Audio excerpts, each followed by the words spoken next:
시간 경제 시대의 노동자들과 생산 경제 시대의 노동자들의 생산성은 어떻게 다를까요? 캐나다에서 경영학과를 졸업한 크리스 베일리. 이 친구는 청소년기부터 생산성에 대한 관심이 높았대요. 그래서 관련된 책도 많이 찾아보고 자기가 공부하는 방식에서도 생산성을 극대화해서 성적도 좋았는데요. 그런데 이 친구가 대학을 졸업하는 시점에 결심을 하나 합니다.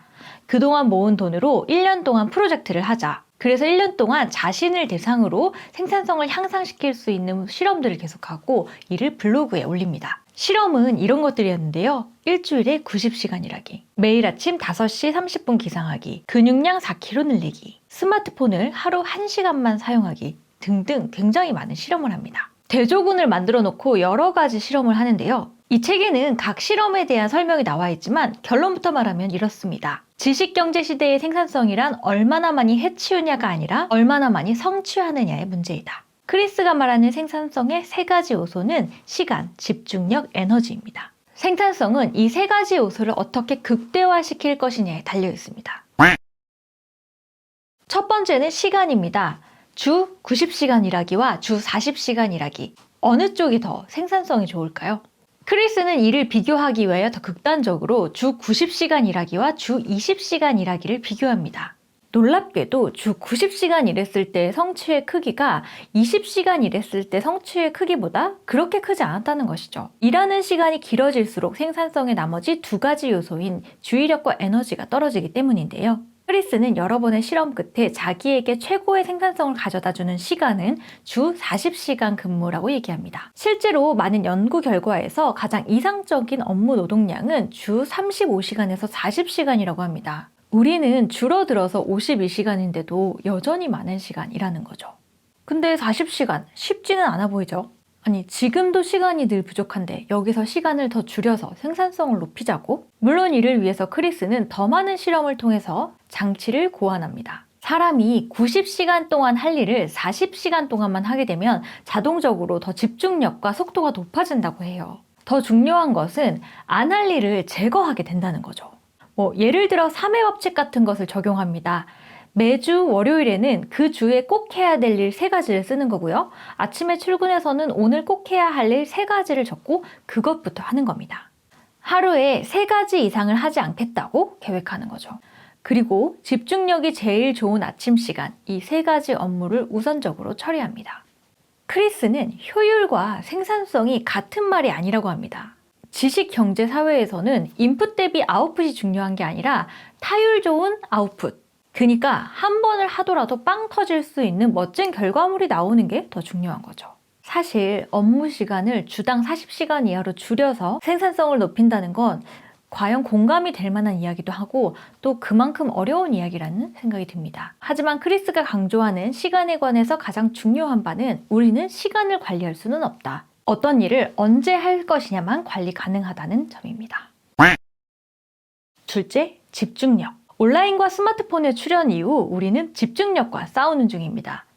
우리가 책상 앞에서 업무에 집중하는 시간은 53%밖에 안 된다고 합니다. 솔직히 저는 책 읽을 때 집중력 유지하기가 참 힘든데요. 한 20분 보다 보면은 나도 모르게 생각이 안드로메다로 가 있거나 나도 모르게 정신 차려보면 스마트폰이 손에 들려 있죠. 우리가 집중력을 위해서 우선적으로 해야 할 것은 디지털 단식입니다.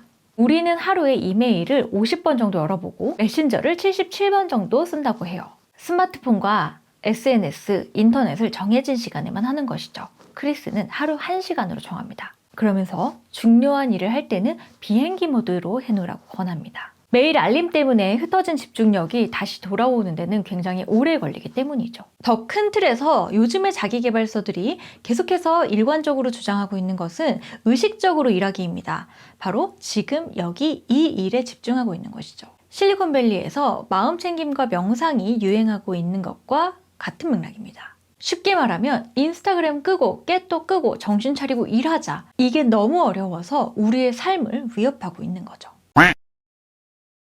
셋째, 에너지. 이상하게 이 책의 표지를 보면 여기 스마트한 사람들의 시간, 집중력, 열정 관리법이라고 했어요. 여기 열정이라고 번역을 해놨는데요. 이 책의 본문을 보면 에너지라고 나옵니다. 실제로 열정보다는 에너지, 체력에 가까워요. 열정이라고 해놓은 건 좀 올드한 것 같아요. 이 에너지에 대한 얘기는요, 생산성 올리려면 좋은 것만 먹고 잘 자고 건강해야 한다는 얘기입니다. 특히 3가지를 끊으라고 해요. 첫째, 카페인. 커피는 오후에 에너지를 당겨다 쓰는 거래요. 두 번째는 설탕. 마찬가지로 당을 섭취했을 때는 에너지가 나는 듯 하지만 금세 당을 쭉 떨어뜨려서 몸에 굉장히 무리를 주죠. 세 번째는 알코올. 이건 더 심해서 무려 다음 날의 에너지를 갖다 쓰는 거라고 합니다. 사실 제가 요즘 잦은 음주로 늘 다음 날 일할 힘이 없고 축 처져 있는 요즘의 저를 보면서 깊이 반성하게 됐는데요. 그만큼 사실 이 알코올까지 끊는다는 건 너무 어려운 미션 아니겠습니까? 근데 이 친구가 매일 생산성을 측정하는데 그 중에서도 이 에너지의 흐름을 면밀하게 관찰해요. 아, 내가 어떤 시간대, 어떤 상황에 에너지가 충만하구나, 떨어지는구나, 이것을 계속 기록해서 나에게 중요한 일, 창의적인 일은 그 시간대에 하는 거죠. 그런 맥락에서 우리는 먼저 우리의 에너지 흐름을 알아야 하고 컨디션을 최고조로 유지해야겠죠. 그래야 우리의 생산성이 최고로 나온다는 겁니다. 여러분 어떻게 공감이 되셨나요? 솔직히 저는 예상했던 거랑은 좀 다른 책이었는데 공감이 굉장히 많이 됐어요.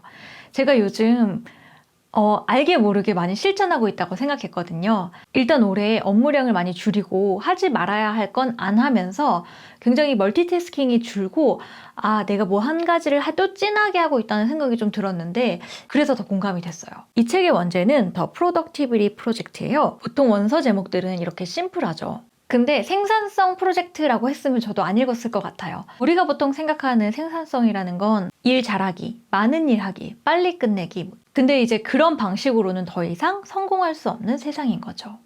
얼마 전에 소개한 루틴의 힘이랑도 같은 맥락인데요. 이제는 그냥 업무 생산량이라고 하기보다는 창의적인 일을 하는 사람들의 생산성에 관심이 높아지고 있습니다. 이때의 느낌은 에네르기파를 100번 날리는 게 아니라 기 모아서 원기옥 한 방 잘 날리는 그런 느낌인 것 같아요. 이건 제 생각이지만 현재 미국식 자기계발서에서 주로 관통하고 있는 흐름이 한 3가지 정도인 것 같습니다. 뇌과학과 인지심리학적인 이해, 불교 철학의 바탕을 둔 마음챙김, 스마트폰으로부터의 도피. 이 메시지가 반복되는 것 같다는 느낌이 드는데요. 책 좋습니다. 저자가 집요하게 실험을 잘했어요. 그들이 어떻게 해내는지 나는 안다? 입니다.